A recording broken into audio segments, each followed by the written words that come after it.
For the last 5 months, we've been receiving distressing video from a part of Myanmar that's closed to the outside world. The Burmese government wants to keep what's happening secret.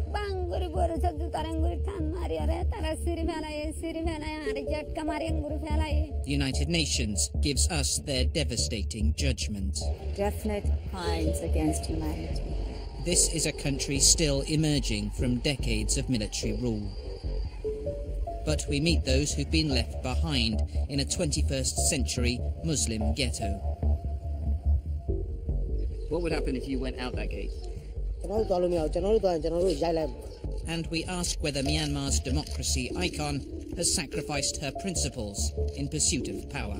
Ms. Suu Kyi, the United Nations has accused this country of committing crimes against humanity. Do you have any response to that?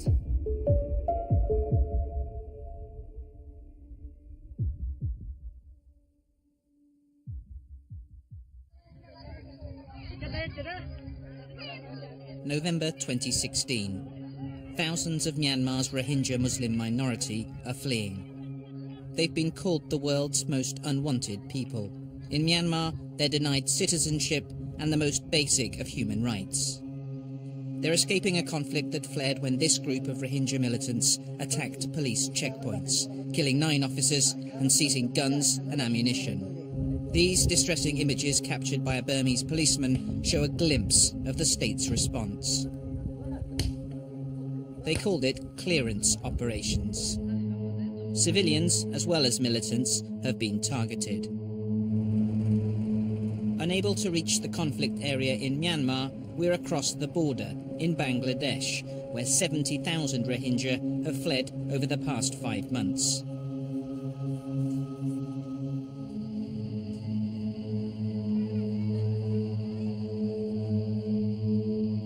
Mohammed Salam arrived here 3 months ago, and he agrees to take us back to the banks of the River Naf, where so many of the Rohingya have crossed from Myanmar into Bangladesh. যখন সকাল হয়েছিল তখন military আইরে আমাদের গ্রামের থেকে আমার যে বাড়ির পাশের থেকে আমাদের পাড়ার উপর এখন গোলাগুলি করছিল ওরা ওদের এখানে করছিল. When the gunfire started, Mohammed wanted to help his 75-year-old father escape. আর বাবা হদ না ফুতন তোরা জগয় আই মরলে মরি তোরা হলে বাসা বলে হয় আর দুলা দিলাই. Mohammed's village, Shoto Gozabil, was soon on fire. All our smartphone footage has been given to us by a group that's been meticulously documenting events and verifying video. The government accepts that at least 25 people died here, but have claimed that the Rohingya have been torching their own homes across the area. Later, Mohammed returned to look for his father. ঘরবারে ফুরা দিয়ে আমাদের side দিয়ে আর বেশি মানুষ সকল ফুরি ফুরি ওরে এলা ঘুরি ঘুরি হাঁটতে হাঁটতে ওরে ফুরি থেকে আর কিছু মাথা আছে কিছু নলা গাম পাই. Mohammed tells us he believes his father's body is among the charred remains. গুলি মারছিল আবার ধাক্কা দিয়া ঘরের ভিতর দিয়ে আগুনে পুরা দিয়েছিল. আমার পরিবারের সাথে বললাম এই কথাটা আজকে বলছি. আমার পরিবারকে বললাম অন্য পাড়াত আছে এইটা বললাম আজকে বলছি আমার বাবা মৃত্যু হয়েছে. এই কথাটা বলি.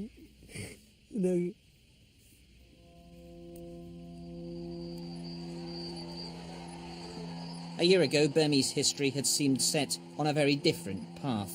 Released from house arrest, national heroine and democracy icon Aung San Suu Kyi had secured a huge election win. Overnight, decades of brutal military rule came to a remarkably peaceful end. The world's hopes were high, both for Suu Kyi and for Myanmar. Aung San Suu Kyi now spends most of her time in the Burmese capital, Naypyidaw, but when I first moved here 3 years ago, I went to see her a number of times in her house here in Yangon, a place made famous, of course, because that was where she spent so many years under house arrest. It was from above these gates that Suu Kyi would speak out against the country's military rulers, rousing her many supporters with speeches about human rights. Around the world, Suu Kyi became famous for her principled resistance against the generals. I was a prisoner, but I felt that I was free because I was not frightened. So for me, real freedom is freedom from fear. But Suu Kyi's hard-won freedom and power have their limits. Despite her election win, the Burmese generals have refused to hand over control of key ministries and the security forces. On the plight of the Rohingya, Suu Kyi has been noticeably silent. In Balu Kelly camp in Bangladesh, Sano Ara is fearing for her daughter's life. She tells me that 2 months ago, Burmese soldiers came to her village and started rounding up Rohingya children. And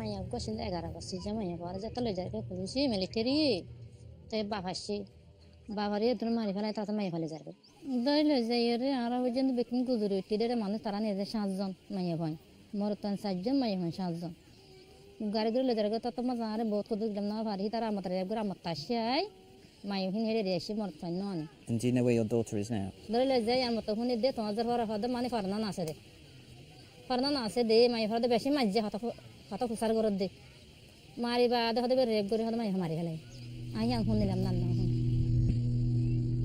Since October, the United Nations and human rights groups have reported hundreds of cases of murder, rape and abduction.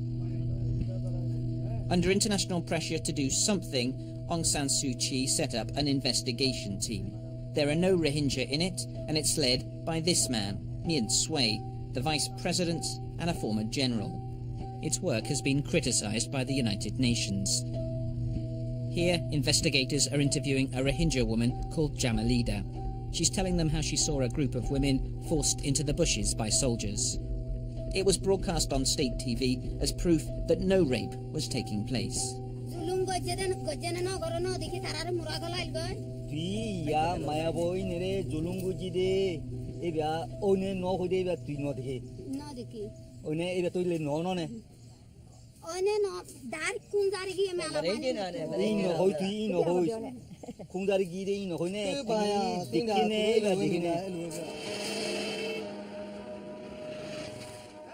Months later, we tracked down Jamalida. She's now in a refugee camp in Bangladesh. She told us that she'd spoken freely to the government investigation after being promised she'd face no reprisals.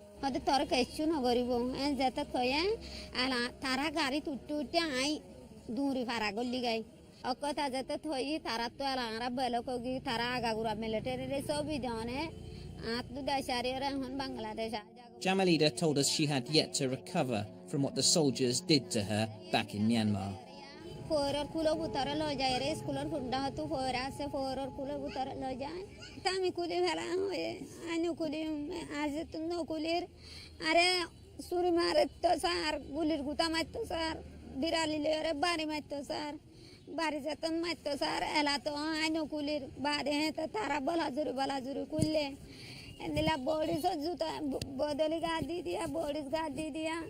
Banguri borusa jutaranguri tan mariare tara siri felaye are jatka marenguri felaye re ekjonor pore ekjone dujone rape gori lami arekjonar gamma dutte. But what of the country's leader, Myanmar's human rights champion? What do you think of Aung San Suu Kyi now? Ara deshano thara jaballa dabiyan gori devana. Ara jagarifan dabiyan. The Burmese authorities have refused to allow the outside world into the affected part of Myanmar. But they can't stop the refugees talking. At the airport, as she prepared to leave Bangladesh, United Nations envoy Yang Hee Lee told me she was shocked by what she'd heard. I would say crimes against humanity. Definite crimes against humanity. Committed by the Burmese army against the Rohingya? Yes. By the Burmese, by the Myanmar military, border guard, or the police or the security forces. Crimes against humanity is obviously very serious. How much responsibility should Myanmar's leader, Aung San Suu Kyi, bear for this? At the end of the day, it is the government, the civilian government, that has to answer and respond to these massive cases of horrific torture and very inhumane crimes they have committed against their own people. These crimes took place in Myanmar's Rakhine state. The northern part, where the Rohingyas have fled from, is remote and under military lockdown. The closest we can get is the town of Sitwe. Sitwe used to be a mixed town, with Buddhists and Rohingya Muslims living side by side. Now, the once busy central mosque lies abandoned. It's been that way since 2012, when Rakhine State saw weeks of violence between the Buddhist and Muslim communities. The security forces took the side of the majority Buddhists and stood by as Rohingya were forced from their homes and out of Sitwe. On the streets and in the tea shops, it's hard to find anyone with much sympathy for their departed Rohingya neighbours. Many of them see the Rohingya as illegal immigrants who belong in Bangladesh.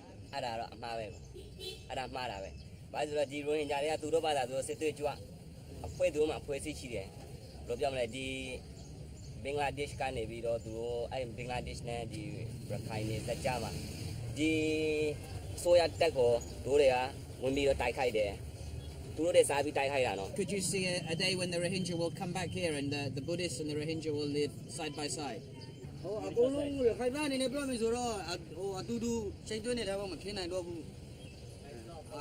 No. What is the solution to the problems here?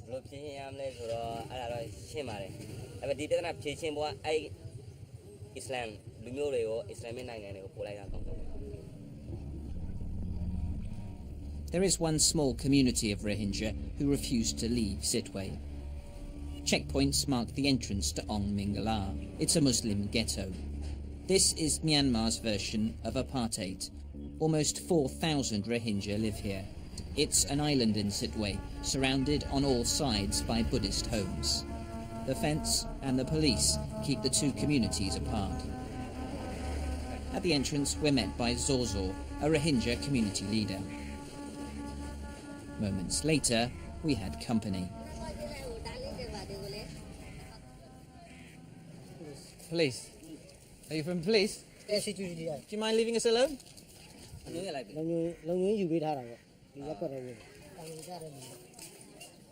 Are the secret police always inside the camp?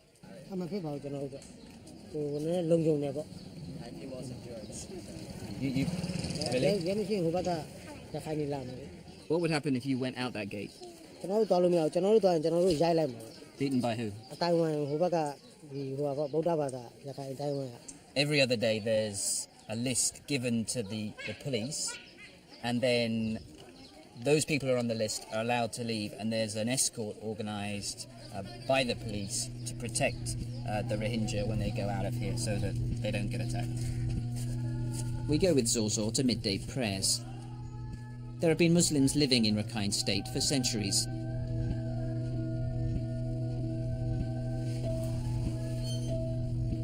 This mosque dates back almost 140 years.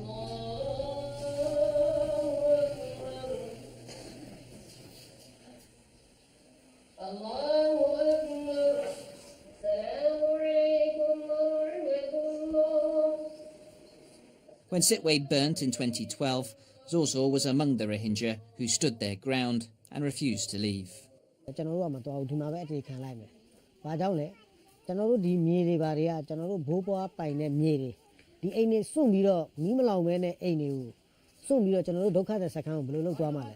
Were you expecting Aung San Suu Kyi to be more sympathetic to the plight of the Rohingya?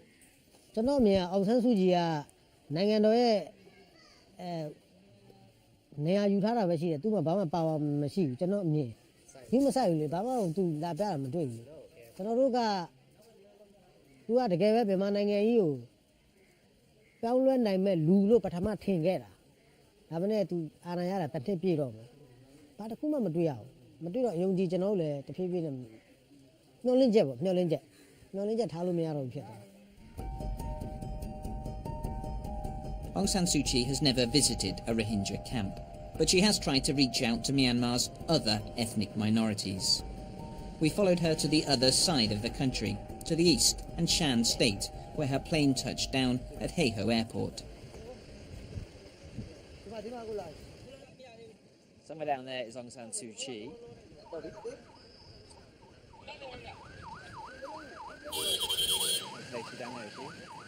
Suu Kyi hasn't given an interview to a Burmese journalist or even held a proper press conference since winning the election 16 months ago.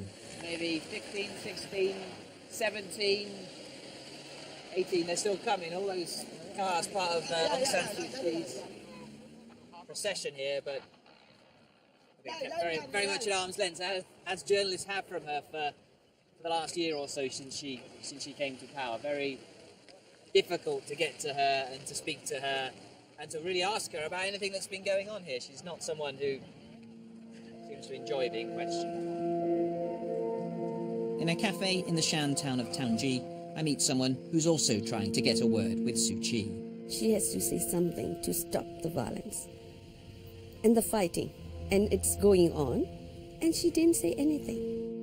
Tay has spent her entire life documenting abuses against women from her ethnic group, the Shan. She tells me that reports of Burmese army atrocities against the Rohingya are chillingly familiar. The army, they told their troops, you can do whatever you like. They can kill anybody, they can rape anybody, they can rob, they can burn things. It's a political rape. You rape the woman, it means that you rape the whole ethnicity. Of course, this isn't news to Aung San Suu Kyi. We watched a speech she made shortly after being released from house arrest. Rape is used in my country as a weapon by armed forces to intimidate the ethnic nationalities and to divide our country. So we must do everything we can to put an end to this. Violence starts in the mind.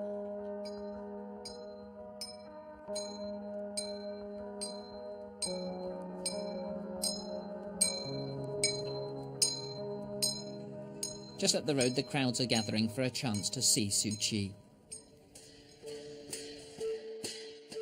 It's Union Day, a big event in the national calendar. The government recognises more than 100 different ethnic groups. But Burmese history has been dominated by the largest, the Burmans, who make up 2/3 of the population. That's left many of the minorities fighting long-running rebel wars to try and get their voices heard. The 1 million Rohingya in Myanmar aren't recognised as an ethnic group, so they haven't been invited.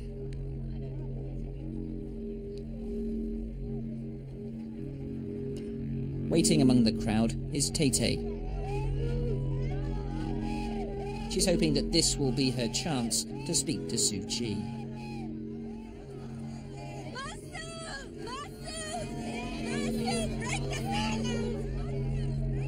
It's not clear whether Suu Kyi hears. People are also silent, and maybe she also silent because she loved that institution. The army.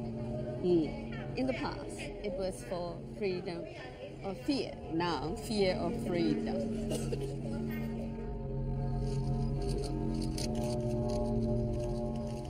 Suu Kyi now sits silently with the generals. She knows she needs their support if she's to deliver her biggest policy goal, a nationwide peace agreement. Suu Kyi tells the crowd what they already know, that the country is suffering from disunity and from conflict. Then the Nobel Peace Prize winner makes her plea to the nation.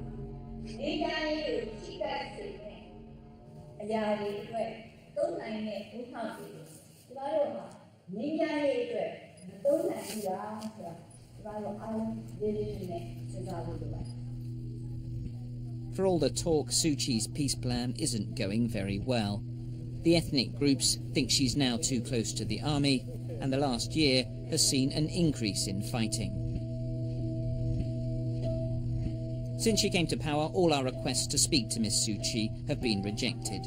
So there was time for one more, rather desperate try. Ms. Suu Kyi, BBC. Can I just ask you a question, please?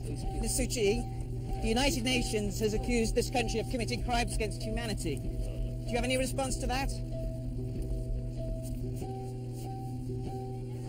Ms. Suu Kyi?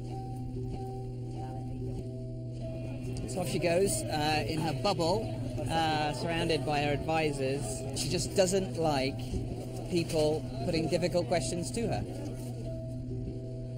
With Suu Kyi unwilling to talk, we arranged to meet one of her oldest political allies. Hello. Wintain is the spokesman for the National League for Democracy, Suu Kyi's party.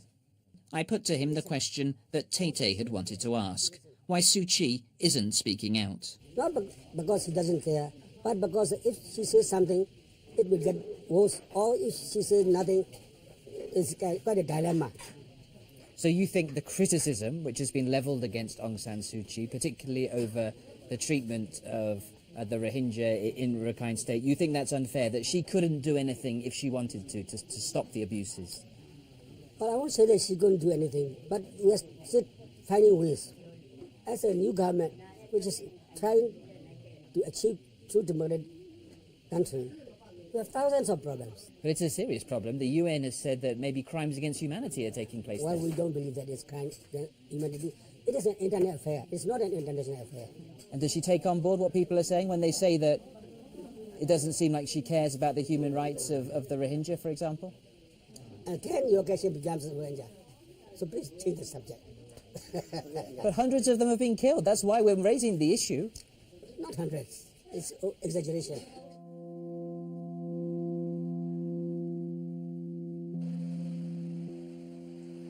For most Burmese, life in the last few years has certainly changed for the better. But the Rohingya and all those who are still being abused by the Burmese army are still waiting, and hope is fading. So far, the price of power for Aung San Suu Kyi has been silence on principles and values that she once held so dear.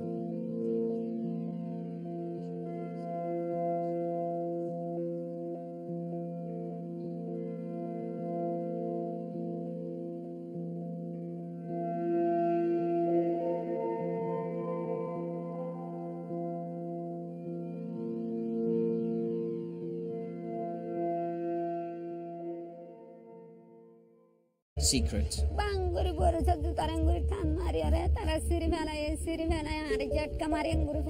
The United Nations gives us their devastating judgment. Definite crimes against humanity. This is a country still emerging from decades of military rule. But we meet those who've been left behind in a 21st century Muslim ghetto. What would happen if you went out that gate? And we ask whether Myanmar's democracy icon has sacrificed her principles in pursuit of power. Ms. Suu Kyi, the United Nations has accused this country of committing crimes against humanity. Do you have any response to that?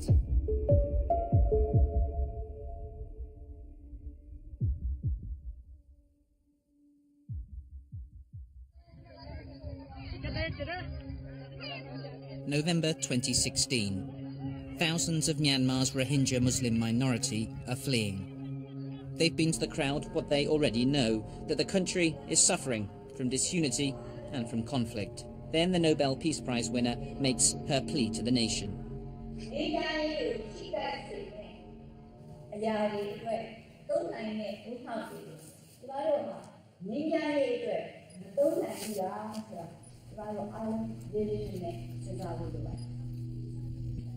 For all the talk, Suu Kyi's peace plan isn't going very well.